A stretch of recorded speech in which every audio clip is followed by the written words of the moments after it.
Namaste. I hope you are all doing well and are keeping safe. Welcome to the Festival of Bharat. My name is Pujita Krishnan.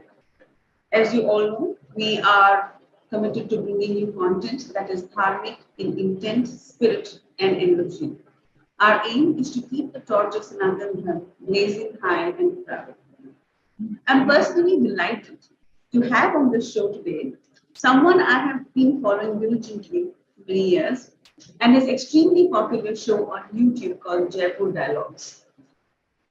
It is and he is a pioneer in many ways in bringing content that is important in shifting perceptions and narratives on our Dharmic civilization and its values. Please join me in welcoming Sanjay Dixit ji. He is a familiar face on the internet and needs no introduction. Also, our heartiest congratulations to him on reaching 6 lakh subscribers on his very, very popular show, The Jaipur Dialogues. He is a senior retired IAS officer and a marine engineer. He's the author of several books, most notable among them being the book Unbreaking India, and his translation, a phenomenal work, translation of the Fatawa-e-Alamgiri into English and Hindi. So, Namaste Sanjay ji, it's a great honor. And Namaste Pujita ji, wonderful being here. Delighted to have you on Festival of Bharat.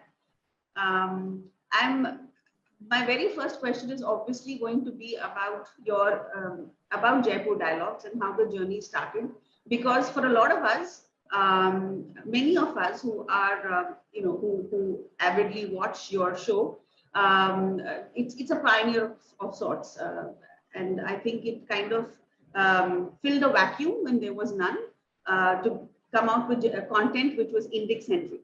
So can you talk a little bit about Jaipur Dialogues, how it all started? What was the tipping point or the trigger for you?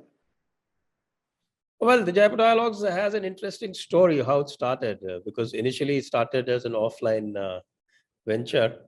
It started with a few visits to what used to be the so-called iconic Jaipur Literature Festival. Right. And I went there a couple of times. I felt quite uncomfortable because I found that the content and the entire attitude towards Indic matters was very, very arrogant and disdainful.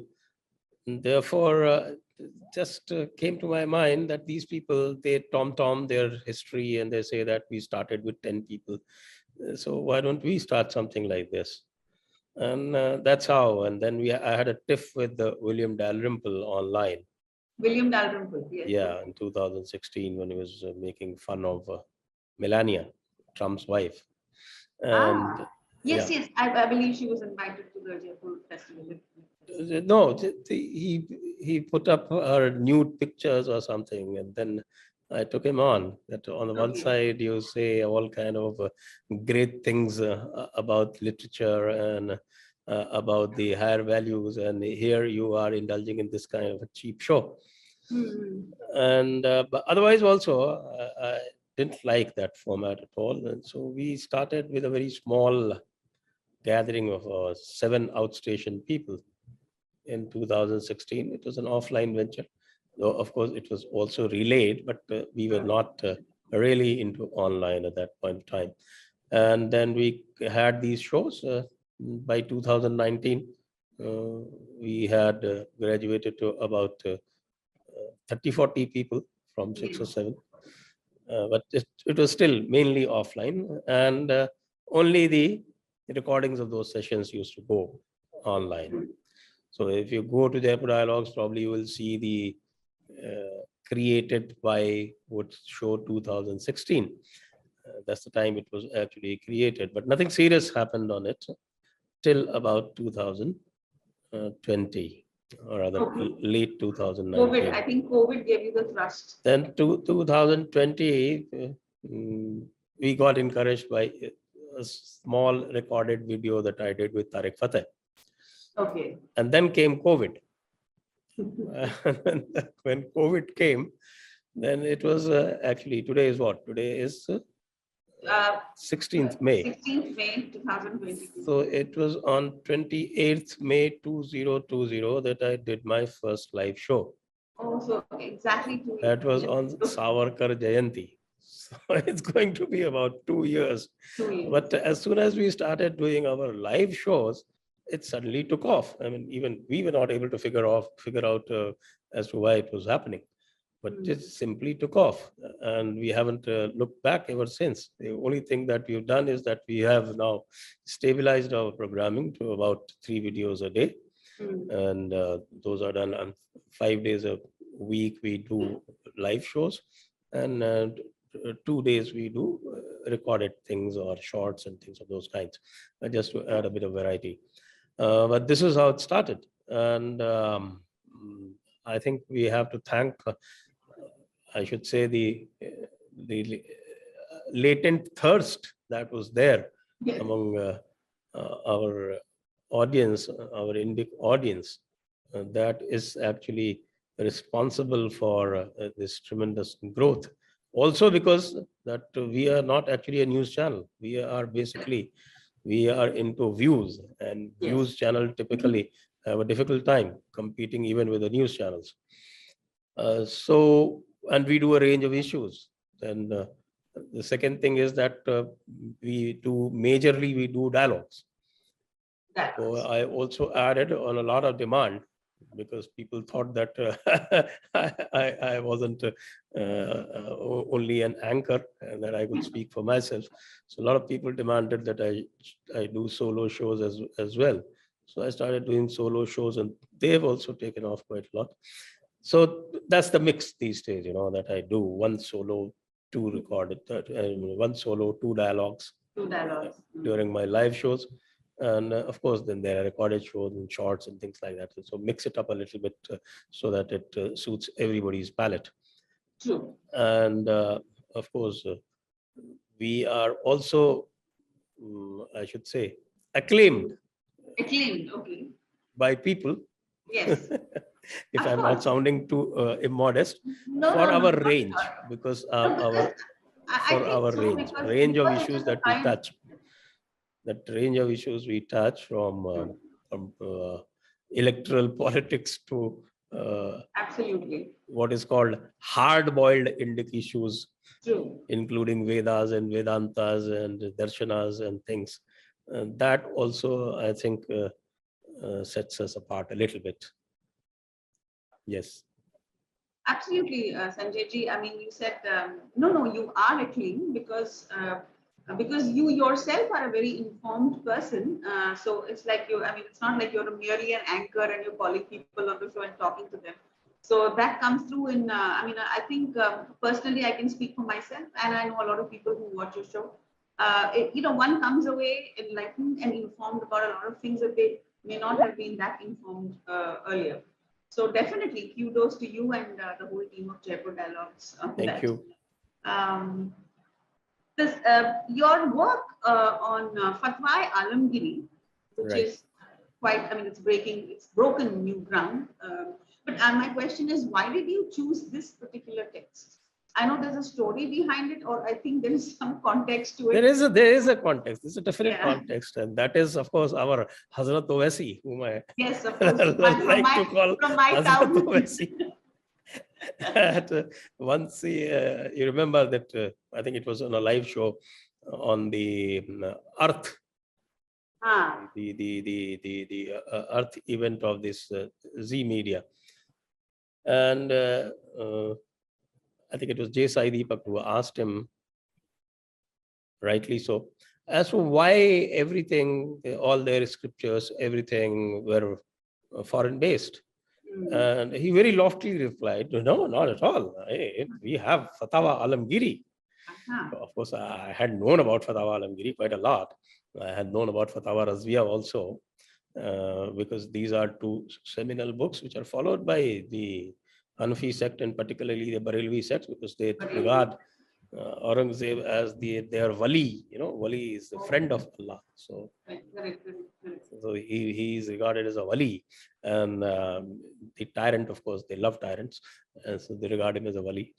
And Then the founder of the Barelvi sect, he had his own Fatawa-e-Alamgiri, in which he had what is called the commandments of hatred or nafrat ke ahkamat. Commandments of hatred. Hatred. Nafrat ke ahkamat. Wow. Nafrat ke ahkam also you can call it. In Urdu, this is a funny thing. They have double plurals. So hukum, ahkam, and ahkam's plural is ahkamat. So double plural. That's a funny thing with these Arabic, Persian, Urdu languages. That's a quirk in their grammar. So Nafrat ke ahkamat was extensively surveyed by Arun Shori. So if you've read his the World of Fatwas, there he refers to these Nafrat ke ahkamat quite extensively. Now, I have also got hold of the Fatawa-e-Alamgiri. I'm now trying to, but it takes, actually these texts are so voluminous, and the people who are willing to work on them on our behalf are so few that it's a very, very difficult exercise. Because obviously, for very obvious reasons, Muslims won't work for us because they think that we are trying to undermine their scriptures. So they don't work for us. So we either have to get some people who know Persian, Arabic, and all of these. It's not enough that you know the Urdu language. You have to have a knowledge of the Persian and Arabic also to get the context. Otherwise, you can't translate it correctly. Then you translate it like the Western world translates our Vedas. So the Sheldon Pollock-like translations or Audrey Truschke-like translations. So that's not what I'm looking for, because I need to know the entire context before I have it translated. So there are no Hindus or Christians or Zoroastrians who know all the three languages. I doubt if there is any left. Though I think at the turn of the 19th century, or even at the time of independence, I think we had a lot of them. But later on, because of the history of partition, I think the Persian, Arabic, and other things, they just got relegated, and somehow because of this insistence of the Muslims to treat them as their holy language. Urdu, just imagine, Urdu, just born in the brothels of Delhi, that has become the holy language of the for the Ashraf Mullah Maulana class. And they were the ones who actually imposed it to Pakistan. That resulted in its Pakistan's vivisection. Correct. And they imposed it on Kashmir. Kashmir had done a survey. I don't know whether you read my book, Unbreaking India. Unbreaking India, I still have to. Yeah, so we found that the number of people who spoke Urdu in Kashmir was less than 1%. Correct. And about 60% people spoke either Kashmiri or Dogri. And another 20-25% spoke Hindi. And a fair amount spoke Punjabi. But then the language was Urdu. The lingua franca for the ruling elite of Kashmir was exactly like the Pakistani elite was Urdu. So the Urdu's identification with the Muslim religion actually became its bane, because it was completely given up by all other sections of India. And it was, in fact, it's been given up by most Muslims as well. People don't realize that. That's only about 10% Muslims who probably know Urdu. Yeah. I know better than them. I can read and write Urdu better than most Muslims. Because of this nonsense spouted by Hazrat Owaisi. I call him Hazrat Owaisi. Hazrat Owaisi. Because of this nonsense spouted by Hazrat Owaisi, and because I had a background in these fatwa, I know what they contain, I said, okay, let's fix this guy. Let's translate this.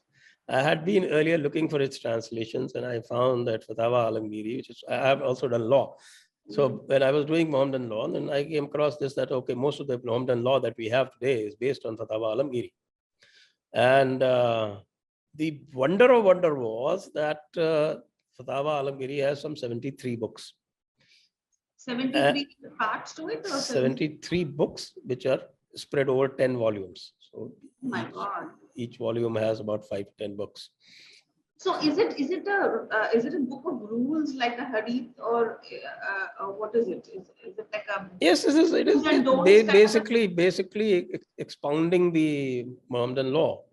It is something like Hidayah, if you know Hidayah.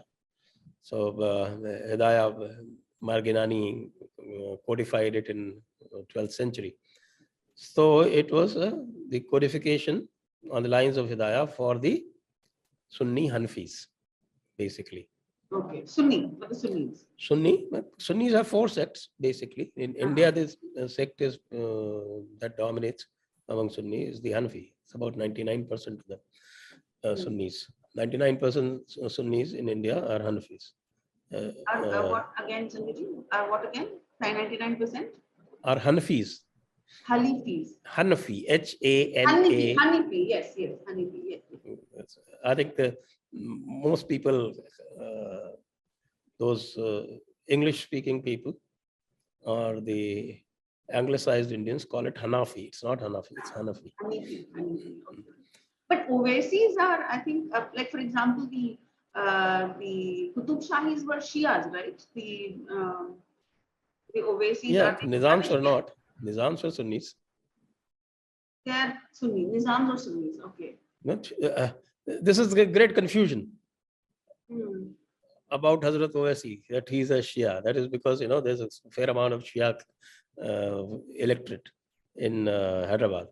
So he has to keep them appeased. So every time somebody says you're a Shia, he keeps quiet. He doesn't say yes or no. He doesn't deny. It doesn't deny. It doesn't say yes also. Oh. I had to actually conduct a research and find out what kind of namaz posture he was adopting at the beginning of a namaz. So that's the giveaway. So because people don't know that Shia namaz and Sunni namaz is different. And not only the namaz is different, their kalma is different, their azan is different, everything is different. So because I had an argument with of all people with this certain true Indology people, you know them? True Indology, yeah, of course, the Twitter, big. So this guy, he thinks he's the big dada of all knowledge. Indic matters and all knowledge. So he got into an argument with me that no, he's a Shia. I said, no, he's a Sunni, damn it. Then I actually made fun of them, and then I asked him whether he knows any difference between Shia namaz and Sunni namaz. Of course, they don't know. Most of their knowledge is copy-paste knowledge. It's not deep knowledge. So copying, pasting, copying from books and scriptures and pasting is a different matter. And going deep and understanding is a different matter. Absolutely. So they lost the debate. They abused me. And one of their divas has been upset with me ever since. And some of the other people have been upset with me because I exposed them. Anyway. Actually, they exposed themselves. I wasn't into a fight. I was just trying to correct them. He started abusing. I just said that's very uncivil, and I think that sometimes Twitter does descend into that kind of uncivil behavior. All I said was he was mentioning somewhere that he's a Shia something. I just quote tweeted and said, he's not a Shia. He's a Sunni Barelvi, a Sufi Barelvi. So he got down to abusing me. So then I had to expose. And then when I showed the posture and said, find out from your friends who adopts this posture. Then all of them, they just blocked me and ran away, here, there, everywhere. So basic thing is that somebody is saying that our book is Fatawa-e-Alamgiri. Is he going to be a Sunni or is going to be a Shia? That's a giveaway. Right. Fatawa-e-Alamgiri is a Sunni book. Sunni text. Sunni text. So it's a very tedious task. I have only got about 10 books translated so far. That's been out of 72. Out of 73. 72 is one more than the number of Huris. So 72. Huris plus one. Correct. That's the number. Seems to be a magical number with them. This is one more than the Huris. So that's 73 books. I've got about 10 of them translated so far and put them online. I think it's going to be a Herculean task. It will take a few years. It's been 1 year And this is only what, because very difficult, as I said, very difficult to get people to translate them. But basically, to expose this hypocrisy that they have something very much Indian. Of course, we know how Indian Aurangzeb was. And the people who were translating the text were also all who reveled and prided themselves in their foreign origin. The person, what's his name, that Burhanpuri guy, Nizam Burhanpuri, who was supposed to be very elderly man. But most of the heavy lifting was done by this guy called Shah Abdul Rahim. Under the Nizam? Under Aurangzeb. Shah Abdul Rahim. Nizam Burhanpuri was the main person. Head of the project was Nizam Burhanpuri. Okay. And the second in command was Shah Abdul Rahim, father of Shah Waliullah. Okay. If you know the history of all these people, so Shah Waliullah, then after that Shah Abdul Aziz to what is called Shah Ismail and Sayyid Ahmad Barelvi. This later on, then there was a dispute, and then they divided into Deobandi and Barelvi. Yeah, that I'm a little fuzzy on Deobandi and Barelvi. I know you've tackled this on your show, Sanjayji, but maybe at some point today you could talk about Deobandis and Barelvis also and kind of clarify the difference. Yeah, I mean, the difference occurred in 1825. In the 1825, this nephew of Shah Abdul Aziz, called Shah Ismail, who was also the disciple of the Sayyid Ahmad Barelvi, the guy who got killed in Balakot in a battle with the Maharaja Ranjit Singh's forces. That guy. You remember that Balakot story? At that time. Balakot story, battle, not the battle of the original battle of Balakot, not the one that Ranjit Singh's that battle, the one that he 1825, this fellow, he migrated to northwestern provinces, NWFP, to wage jihad against Maharaja Ranjit Singh.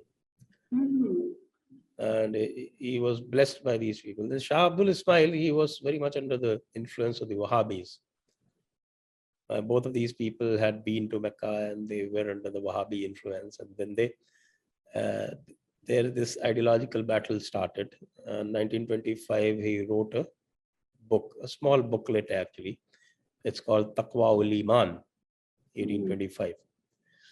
And that raised questions over certain aspects of Prophet Muhammad as the mainstream Indian clergy, the Indian Muslim clergy, was having the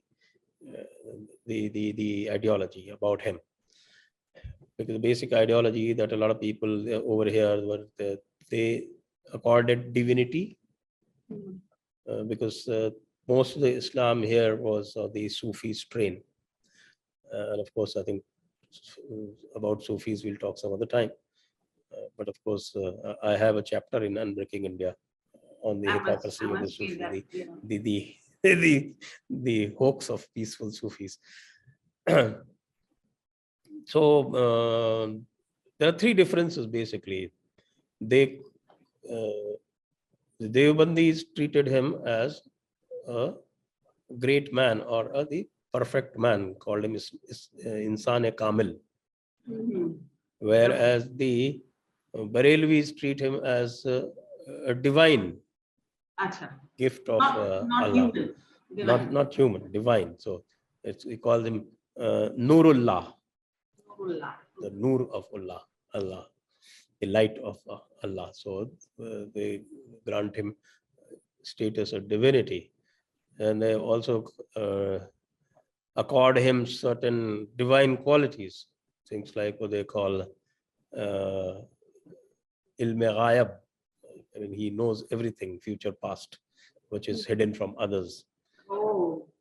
So those kind of things were disputed by the Deobandis, and that is where the schism occurred. And So then that's, later on the basic point of difference between Deobandis and Barelvis. yes, the status of Prophet Muhammad. That is why Deobandis oppose these mazars and things. And so Deobandis, they had their own line. They established it in the 50s. Those are those three Maulanas, Maulana Nanotvi, Gangohi, and this Ashraf Ali Thanvi. Bahishti Jevar fame. And later on, early 20th century, I think 1905 or 1904, as Ahmad Raza Barelvi, they established what I call the Federation of Sufis. Okay. The Barelvi sect is basically federation of all Sufi tariqas and silsilas. You know, the tariqa is the larger sect and the silsila is the subsect. So all except one, all except that what is called the Sheikh Ahmad Sarindi's Mujaddidi silsila of the Naqshbandi. If you leave that aside, everybody else is under the umbrella of the Barelvis.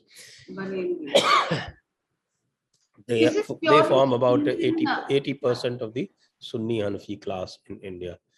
So that's why it was very important to translate it and bring it before everyone to show them what it actually preaches. And people are actually enjoying it. Some of it reads like pornography too. There's a lot of people who have interest in pornography are also reading it, especially their what is called the code of punishments.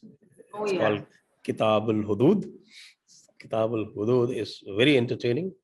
A lot of people who have those who have entertaining in the sense that it is very explicit. So it reads like old style pornography book without illustrations. So, and of course you have what is called the Kitab al-Sar, which talks about the relations between the Muslims and non-Muslims.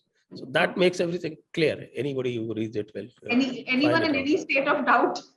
Anyone in any state of doubt. And I have translated it straight into Hindi. Actually, I should say that it is it's not fully Hindi yet.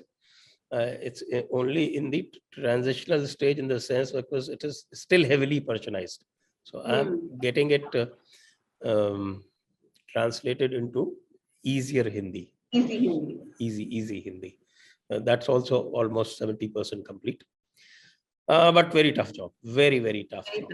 Very tough job. First, the toughest job is to find the translators with that kind of a capacity. Thanks to the ex-Muslim movement, I am now getting You're getting people, right? Getting people to do. I was just going to say, in fact, only yesterday I was watching this show of Deen-e-Murdat or something that happened. Am I pronouncing it correctly? Deen-e-Murdat or something, which was a show which was organized by one of the journalists in Hindi. I think he had three ex-Muslims. Murtad, yes. And he had the Maulana, he had Rahmani and a couple of three other so-called Muslim experts. And India TV. Yes, in India. Did a pretty bad job of it, actually. He was, of course, I don't think he was competent in handling the rush of protests that were coming in from all directions. Oh, no, because he didn't have any knowledge of the things himself. No? That's why he didn't handle it. So he was more like reduced to the role of being merely a kind of an arbiter. But it was entertaining. Because first of all, he called people who were not competent. You see, the basic rule in Islam is that it is called taqleed. Taqleed in the sense that the religion can be expounded only by the people who are qualified to do it. So the basic qualification for doing that, you have to be a mufti. So a mufti is a very high qualification. So the kind of people that he invited were all ordinary people. They were simply not competent. Only one guy had done a Maulana course. And you could see the difference that he was probably the only moderate, slightly moderate also, I thought. Yeah, I mean, he knew what the other people were saying. Other people were highly qualified. the Deen Murtad people were highly qualified because they had been through all this. They have done their research. They are Correct. well read. Yes. They're very well grounded, and because they know what they are taking on, so their study is very, very deep. Whereas this Rahmani, of course, he's neither here nor there. He just bullshits. I think the best way to tackle him is like Arnab Goswami does. That the day you get 200 votes in the parliamentary elections, then you talk to me. Apparently, he fought a parliamentary election and got 80 votes, 80. Who? Taslim Rahmani. Rahmani? Oh my God.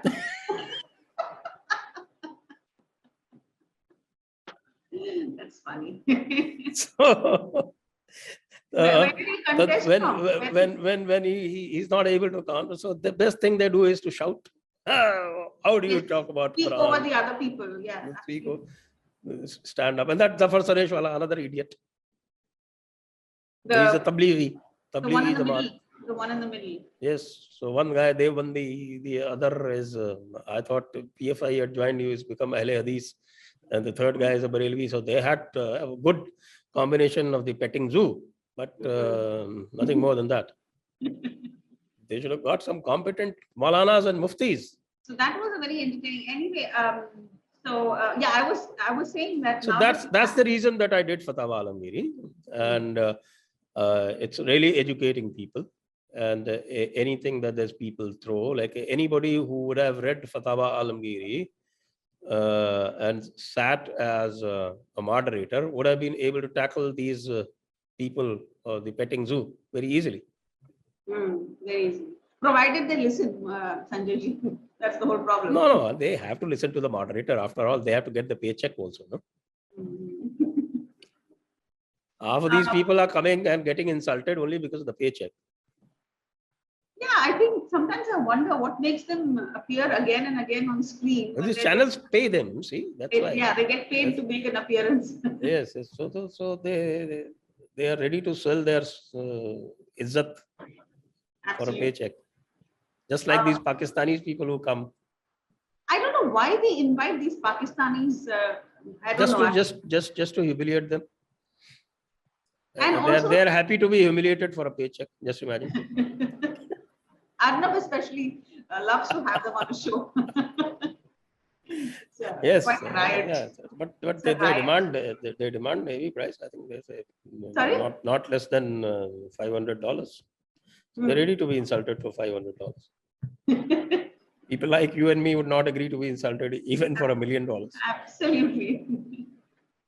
Well, so my other question is to do actually with something completely different. It had always occurred to me, or I think over the last few, recent times, there's been a lot of material that's coming out with revelations about Nehru family and Gandhiji, some very unsavory facts. Some say that Motilal Nehru was in fact not a Hindu or a Kashmiri Pandit as is believed to be. So I think that's taking things too far. How much of this is factual? How much of this is... I haven't seen any corroborating evidence, so I just dismiss it out of that. Okay, it's not necessarily true. And that's not important either. It's not. It's not important because they were so thoroughly westernized, and a Hindu who gets westernized and anglicized is much worse than being a non-Hindu. My question is though that what made them this anti-Hindu? Because even in, say, for example, I think all of these people who are so anti-Hindu basically suffer from a deep inferiority complex, and that arises in them because of the Western lens that they have acquired, and because they look at Hinduism and Sanatana Dharma only from that Western lens, and the Westerners, especially after the initial romantics who came to India, and they were thoroughly bowled over by the depth of the Sanatana teachings. After that, then the church reaction took place, and then they started devising ways of running down Sanatana Dharma and then trying to fix them up in their worldview and trying to prove it as satanic, which they have to if the church has to succeed.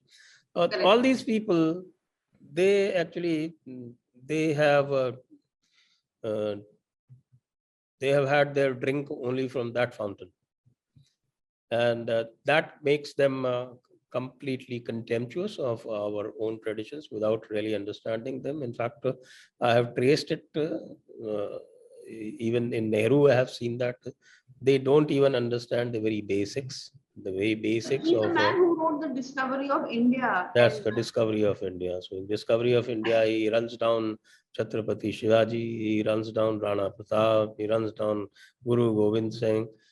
So that's the kind of guy he is. And that's because I think my assessment of Nehru, in fact, I've done a whole show, says that Blunder Boy yes. Nehru series. That's a series. I think 6 or 7 shows on Blunder Boy Nehru. The Blunder Boy Nehru and all these people who are steeped in the Western logic, they are not able to differentiate between the basics. They go with this, all religions are the same, Equal. and basically the same, not equal, but all religions are not the same, which I think one of my what is called uh, principal swan songs, which I've even written a small booklet. Here it is. Please show us. Yeah. All religions are not the same. Yeah. Is it available online? No, I can share the link with you because I wrote it as a series of articles. So I wrote it as a series of articles. Okay. It's a series of 6 articles, which is available online. It's available on medium.com. I'll share with the link with you. Sure. So basically, I've shown that people do not understand, even very well-read people, highly qualified people. And of course, there's a lot of difference. People also do not understand that qualification, education, and knowledge and wisdom are all different concepts. So people mistake qualification for wisdom, which is never the case. So the Indian way of looking at things, the Indian time concept, the Indian concept of logic, the Indian concept of what is called epistemology, or the system of proof, Pramana Shastra, then the Indian cosmology, the eschatology, the attitude to questioning and science, all completely different. And therefore, all religions cannot be the same. And now I'm going to expand this into a full book. That's my next project. And because I've got too busy with broadcasting that I'm not getting time to do that. Takes away the time from your writing. Yeah. So that is why Nehru is so vapid and so superficial, only because he never understood what Sanatana Dharma is. He was not Aurobindo.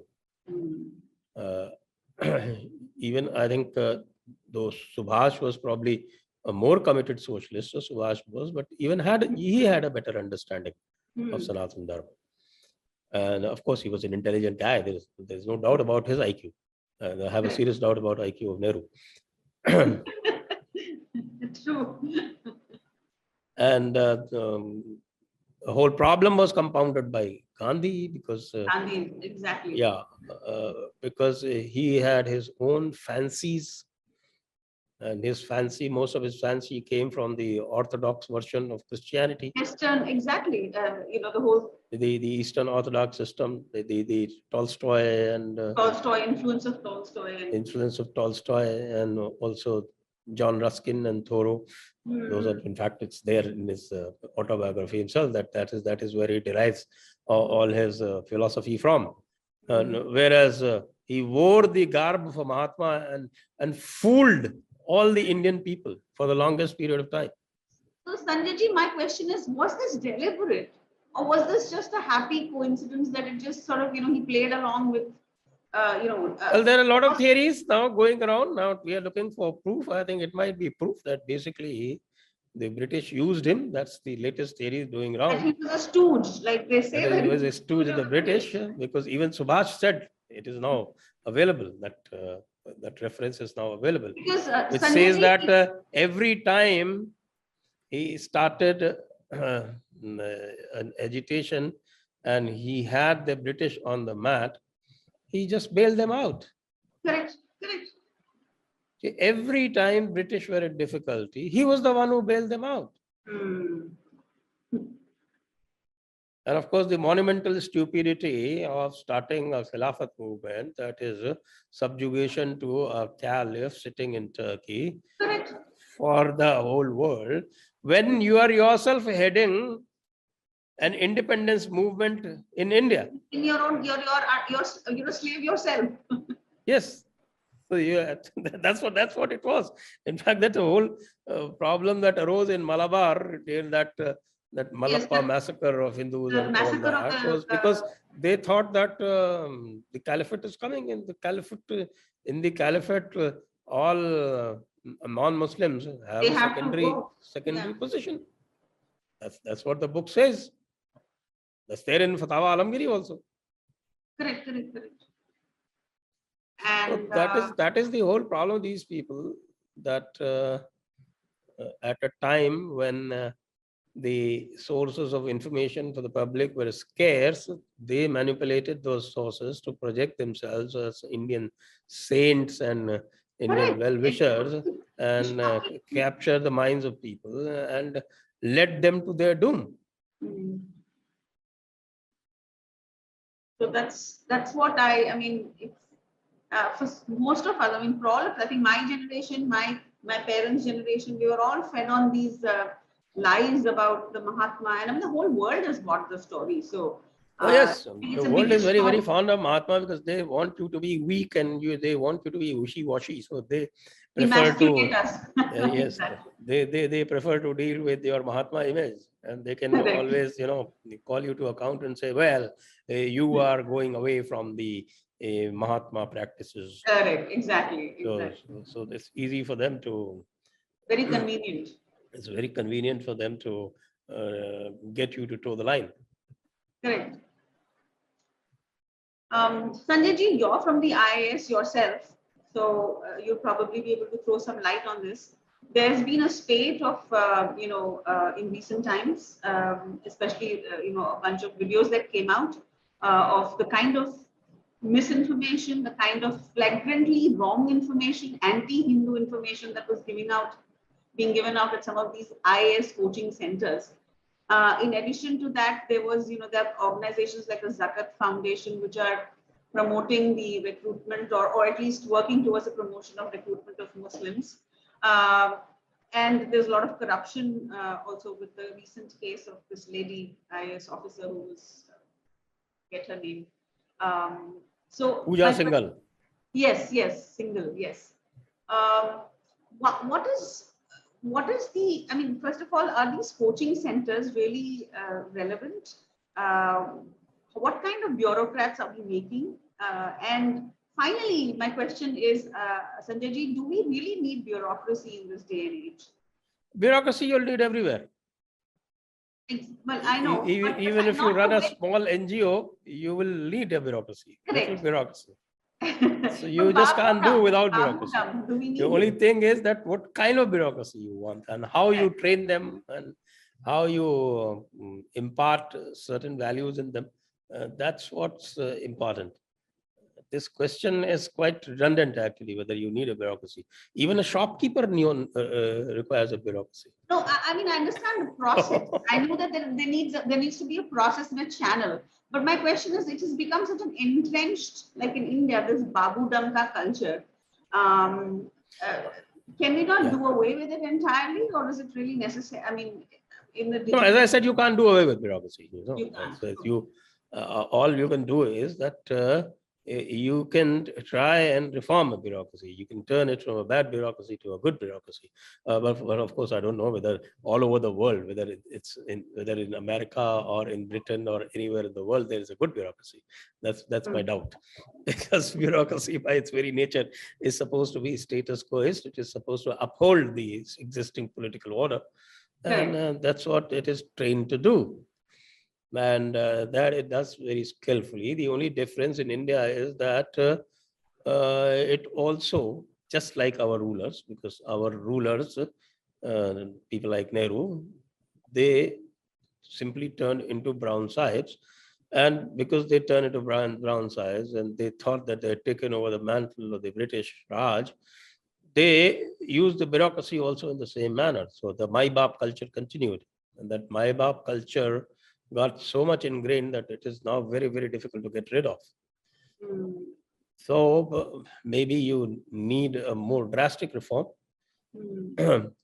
This is a subject that I've talked about quite often, and there are a lot of videos that I've done with fellow IS officers, with others, with great doubters like Abhijit Iyer Mitra and such people. So I've done it all over the place, and I think a lot of your viewers can watch that, where I have my own ideas on how to reform the bureaucracy. And of course, I always say that cure of the headache is not in cutting off the head, but instead providing a medicine. So that's what my view about the bureaucracy is. And bureaucracy, as it is being used these days, it is now being used as some kind of a hatchet arm of the political parties. Now, you can't blame the bureaucracy alone for that, because they are completely beholden to their political masters for their basic well-being. Even you might not be able to draw a salary next month if you annoy your chief minister too much.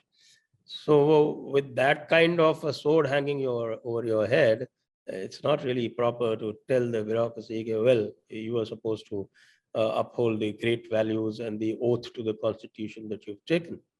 Well, the oath that the bureaucrats take on the constitution, they do it in the security of their rooms. They are not administered the oath of office by the chief justice or by the governor. So it's a very different nature of work that they perform.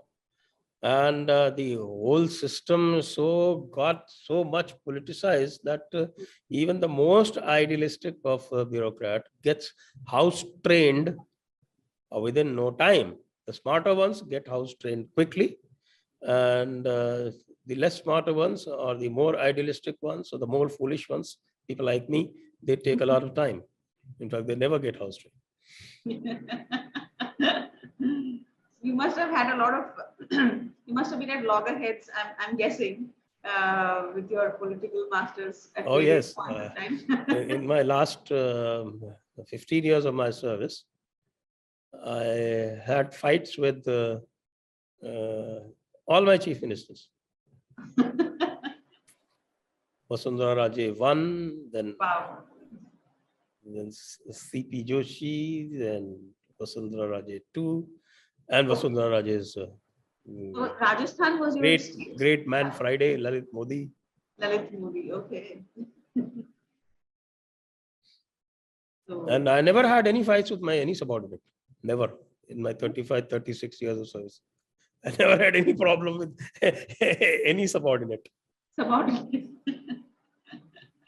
I think that in itself speaks volumes. And I'm always running into trouble with my bureaucratic bosses and with my political bosses. So that about sums up my bureaucratic career. And by bureaucratic standards, it would be termed as quite unsuccessful, actually. Very interesting. So I'm going to move to something that is very current today. I think the survey in the Gyanvapi mosque was concluded today. Am I right, Sanjay? I think today was the... Yes, and my hunch is that it's only the first round. Oh, okay. But isn't it anybody's guess that there is, I mean, everybody knows that there is a temple there. There was a temple there. Everybody knows Kashi Vishwanath was there and that Aurangzeb destroyed it and that the priests moved. I mean, everyone knows the story. Anyway, I mean, I don't think the courts work on the basis of stories, but proof is required. So my question actually is to do with Gyanvapi Mosque is only the beginning. It has led to the, rise of, or it has led to or raked up, murmurs about other such monuments, like, for example, the Qutub Minar and Taj Mahal. I know you did a show recently on this.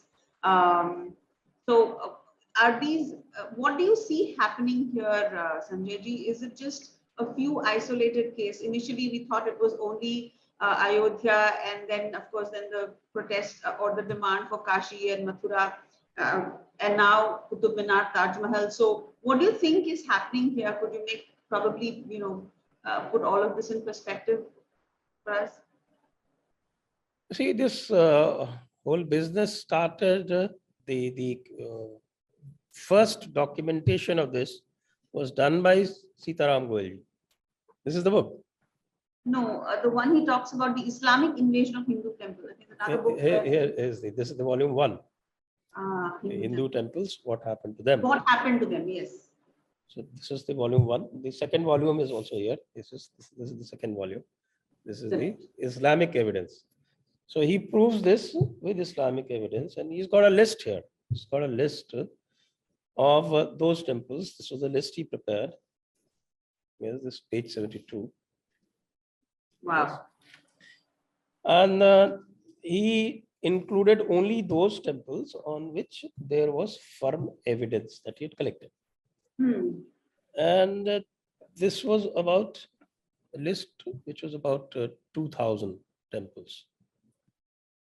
2,000 temples. So this 2,000 temples, and then he invited Lal Krishna Advani ji to the launch of this book. By the time Ayodhya movement had already started.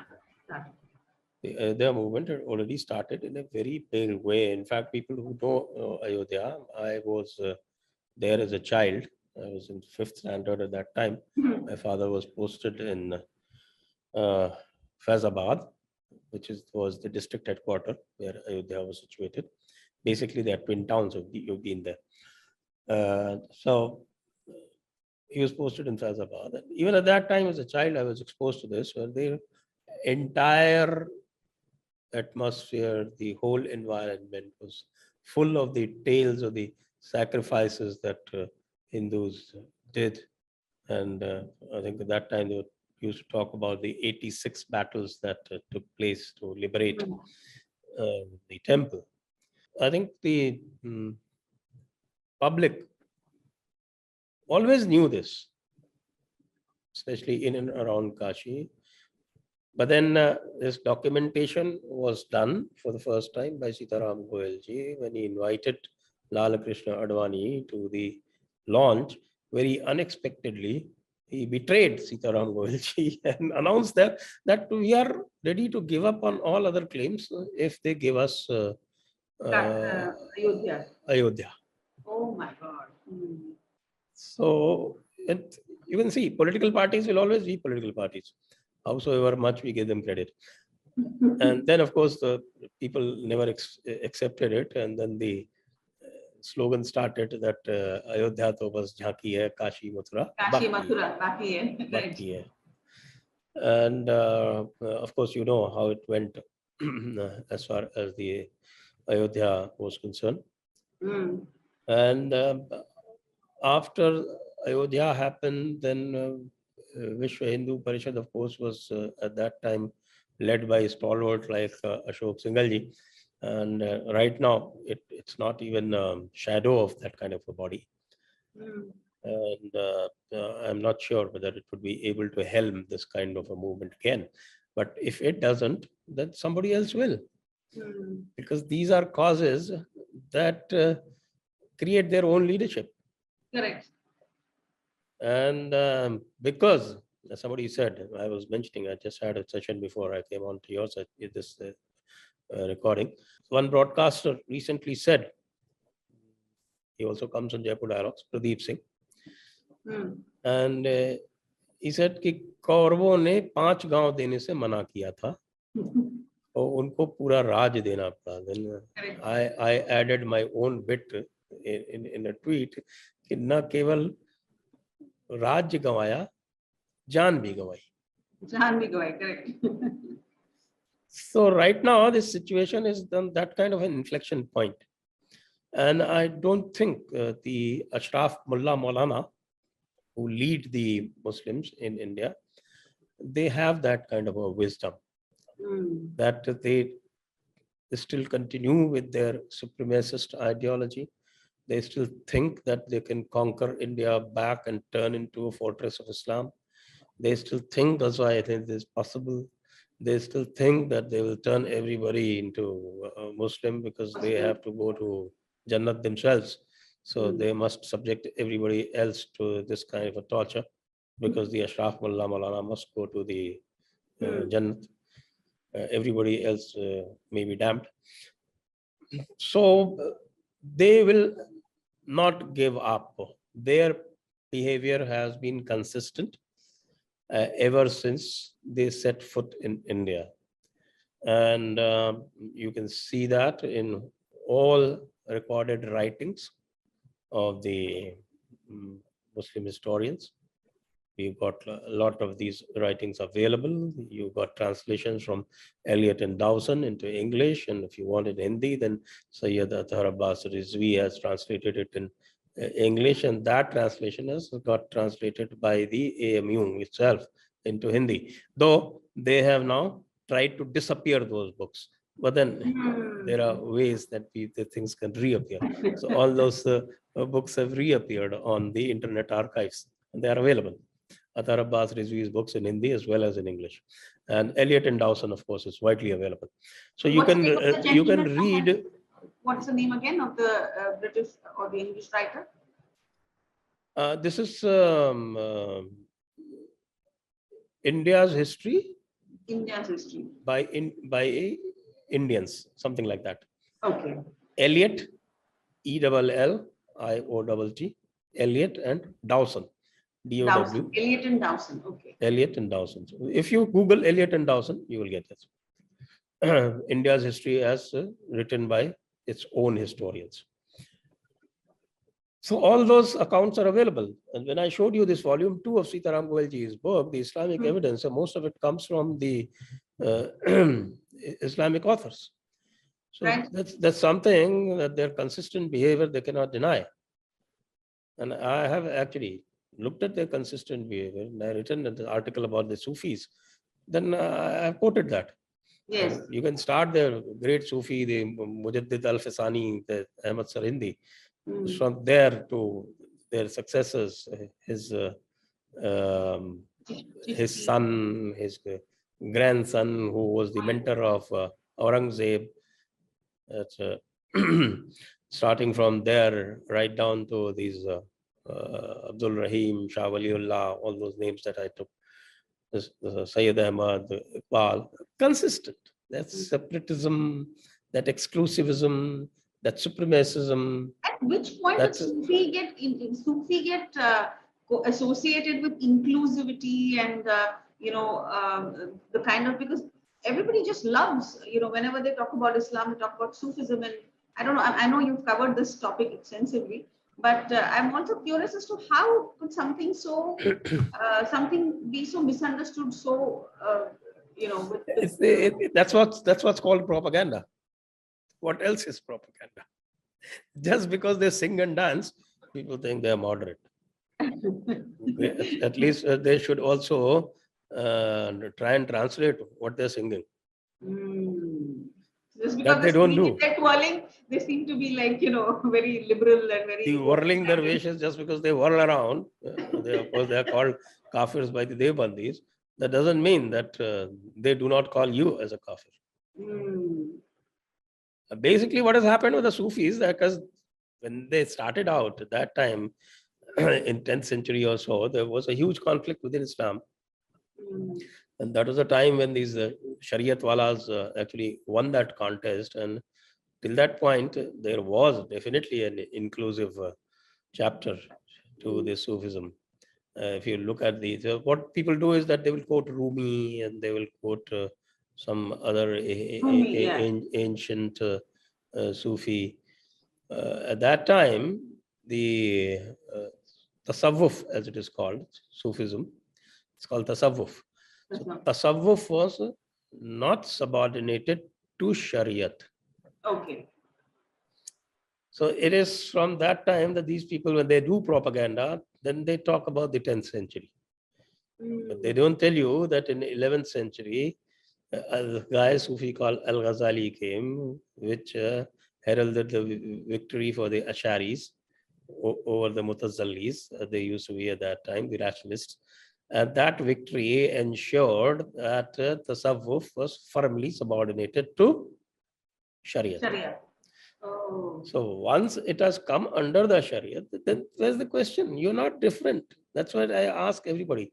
Can a Sufi disregard Sharia? Mm. They will either not answer you or they will say yes. In either case, if they are subordinate to Shariat, then they are exactly like every other Ashraf Mullah Maulana. Right. If you see the history of massacres in the Indian subcontinent, all the great massacres were led by these Sufis. You look at the evidence I've given in Unbreaking India, that chapter I have written that all the great massacres, Malabar, that was a Qadri Sufi. This Abu Musliar and that, what's his called, the other guy who established the Dawla, Al-Dawla. Dawla is an Islamic rule, Islamic kingdom. So you're saying that Kunja Ahmad, his name was Kunja Ahmad Haji. So Kunja Ahmad Haji and Ali Musliar, they were both Sufis, Qadri Sufis. Look at Noah Khali. What is Noah Khali? That was Nizami Chishti, Ali Sarwar, Hussain Sarwar. And look at all the killings that happened in Punjab. All these Sufi tariqas who were leading them. Look at the killing of the gurus. That was Naqshbandi Chishti, this Ahmad Shah, Ahmad Sarindi. He was the one who inspired the killings of the gurus of the Sikh gurus. So all this is a complete hoax. Then look at the evidence afterwards. Who was Aurangzeb? He also, I think, followed a Sufi. Yes, so he followed the Naqshbandi tariqa. He was his peer murid. You know, you have this the guru disciple kind of a relationship, peer and murid. His peer was Muhammad Masoom, the son of Ahmad Shah, Sheikh Ahmad Sarindi. So Mian Masoom was his peer. Aurangzeb's peer. Right. So he was actually initiated into the Naqshbandi Sufi Silsila. All these Abdul Rahim, Shah Waliullah, all of them followed these Sufi tariqas. So this is a complete hoax. Let not anybody be misled by these. There's only what is called, I think there's somebody made a very fine remark as a comment on one of my videos on Sufis. सूफियों में और बाकियों में फर्क इतना ये है कि वो गाना गा के आपकी गर्दन काटते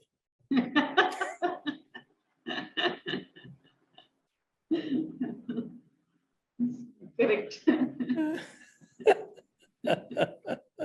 और अभी इनके गाने मतलब it's like even in the popular culture they become so qawwalis and all these Sufi songs and people are putting Rumi and so it's kind of like you said it's propaganda, it's a kind of brainwashing that happens very subtly, but I think all these myths need to be broken and busted. Rumi was a near contemporary of Al-Ghazali, so he wasn't really following Al-Ghazali by the time.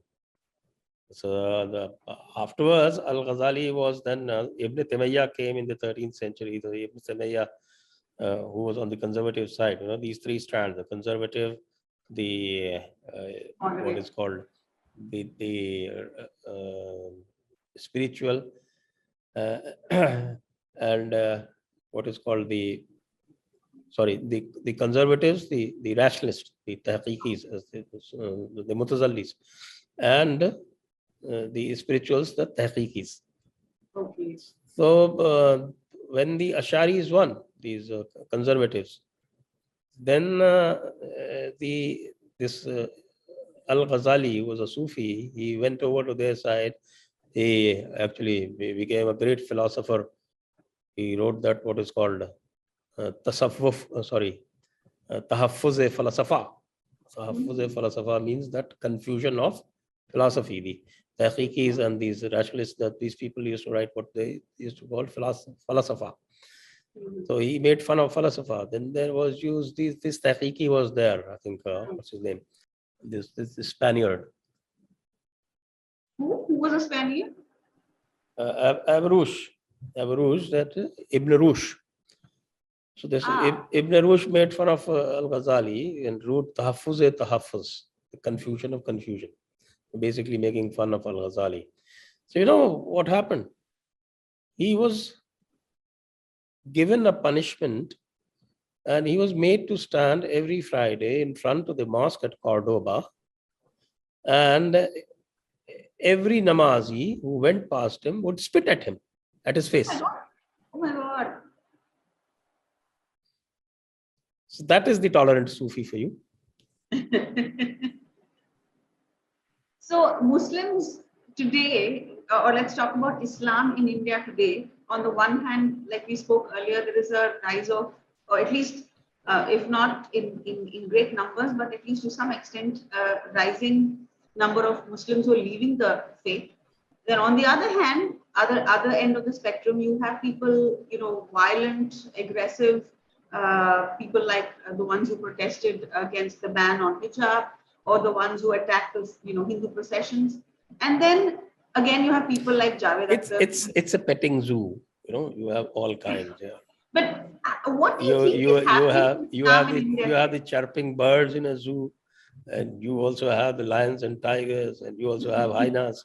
So it's a petting zoo. You get all kinds. That's what you call it.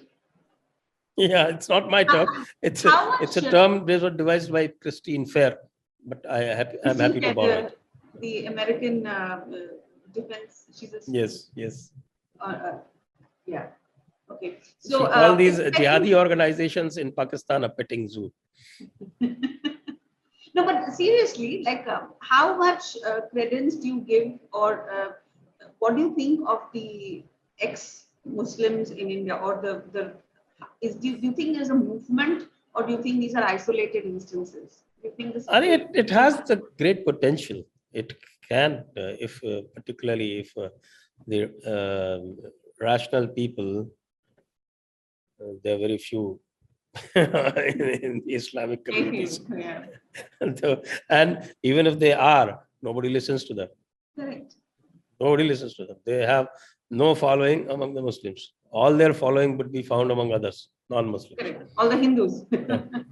Yeah, but I remember a session with Arif Muhammad Khan Sahab, where we were discussing all these weighty issues, and I raised the matter of taqleed with him. I said, you see you say so many good things, and we all admire you for saying those things openly, and you take on these mullah malanas and all these establishment guys.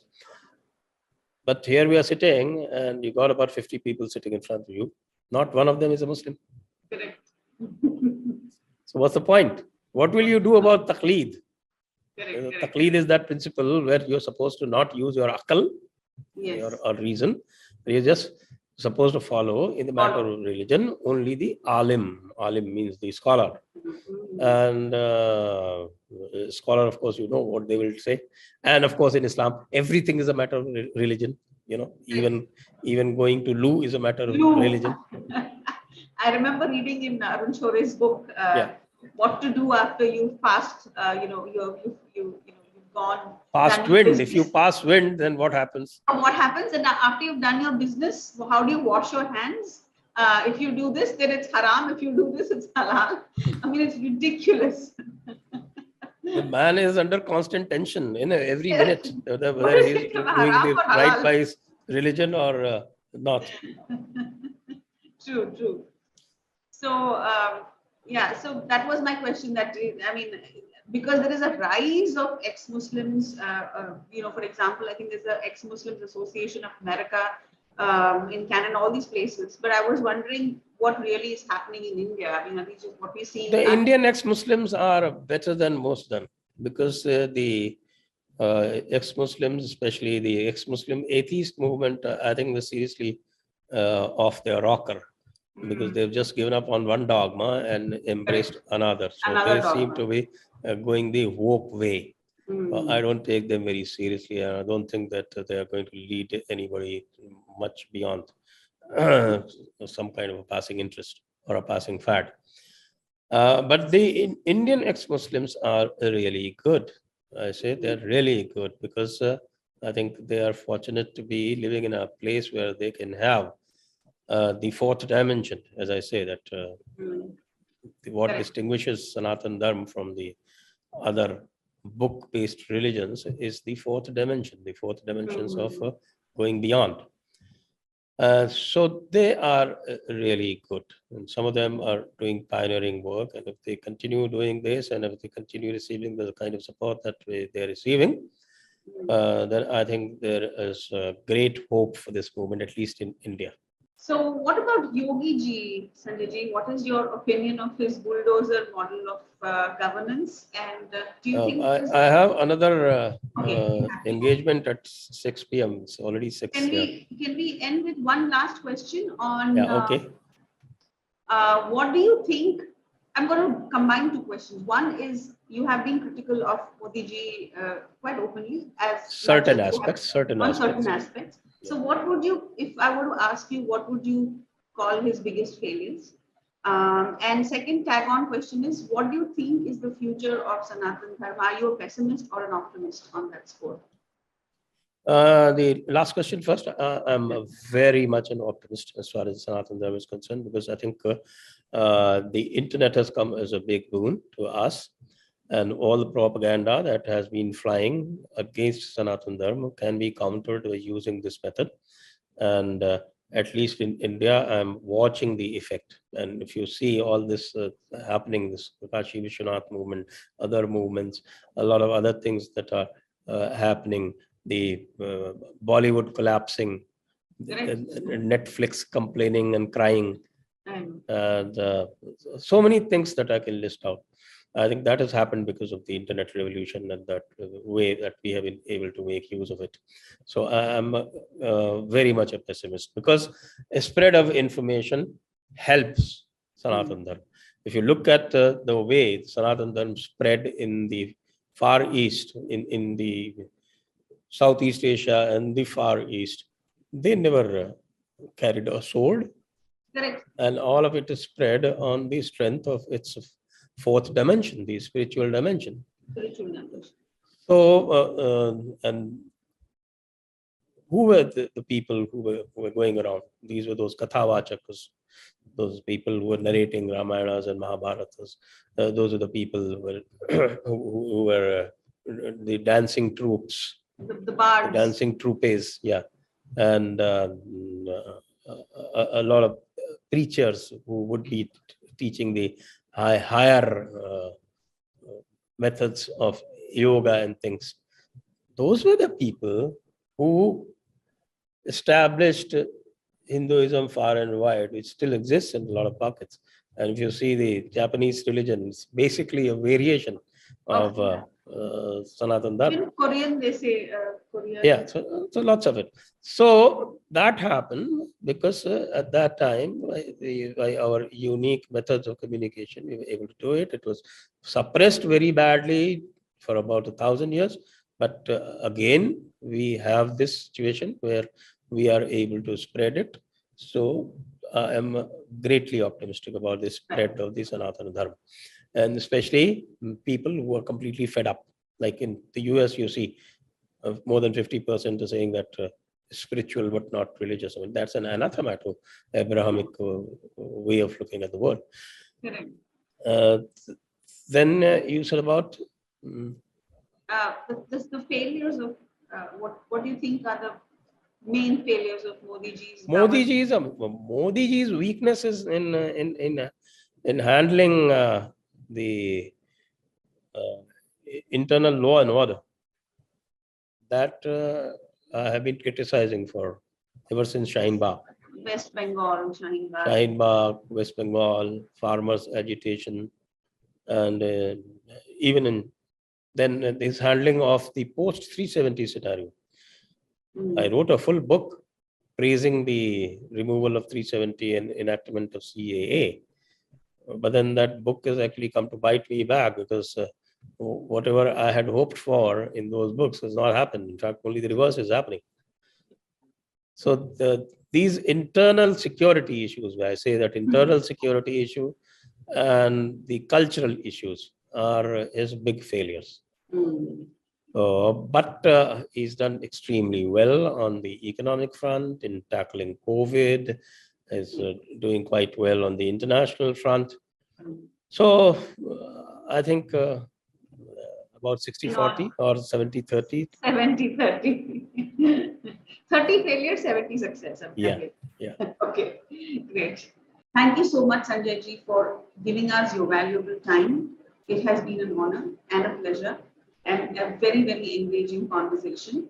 I know that you keep very busy with your shows online round the clock, but it means a lot to us that you gave us your precious time. Thank you. Thank you so much. And until we see you again, namaste, pranam. To all our subscribers and those who are watching us, please do remember to subscribe if you haven't already. Share with your friends, like and comment, and please do come back. Namaskar.